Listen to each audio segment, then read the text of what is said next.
Bienvenue sur ma chaîne. Lionel Messi connaît une saison exceptionnelle en 2025 avec l'Inter Miami en MLS, au moment où il s'approche de la fin de son contrat avec l'équipe. Bien qu'il y ait beaucoup d'incertitudes concernant son futur, l'Argentin garde son attention sur l'important objectif d'aider son équipe à remporter de nouveaux trophées. Avant de continuer, prends le temps de souscrire et appuyer sur la touche de notification pour les futures vidéos. Lors d'un entraînement récent, la star a réalisé un geste incroyable qui a surpris tous ses coéquipiers. Un joueur tentait un tir astucieux depuis la zone derrière le but, cherchant à faire passer le ballon au-dessus des buts pour qu'il retombe dans les filets, mais il a seulement réussi à toucher le poteau.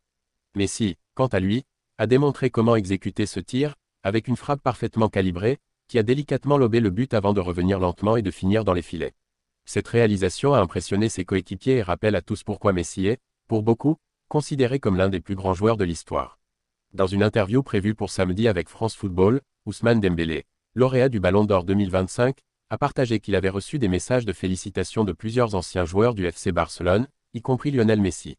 2 ans après avoir quitté le FC Barcelone pour rejoindre le Paris Saint-Germain, Ousmane Dembélé continue de maintenir des relations avec d'anciens membres de l'équipe catalane.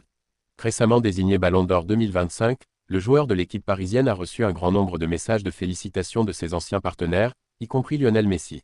Il m'a adressé un message privé, a-t-il déclaré au sujet du 8tuple lauréat du Ballon d'Or, dans une interview accordée à France Football accessible à partir de samedi sur le site de l'équipe et dans tous les points de vente. Lionel Messi, ainsi que Xavier Luis Suarez. Ils étaient ravis, a déclaré Ousmane Dembélé, qui a aussi reçu des messages de ses coéquipiers, Achraf Hakimi, l'entraîneur Luis Enrique, et Luis Campos qui n'ont pas pu assister à la cérémonie en raison du report du classique qui a eu lieu le même soir que l'événement du Ballon d'Or. Dans cette conversation, l'attaquant de 28 ans a aussi fait une comparaison entre son Ballon d'Or et son but contre Tottenham le 11 décembre 2018.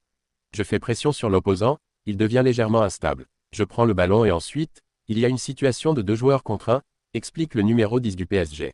J'ai affirmé, je m'y rends sans personne. J'ai frappé le ballon, j'ai pris de la vitesse et j'ai remarqué le joueur, le défenseur arrivait rapidement pour faire un tacle.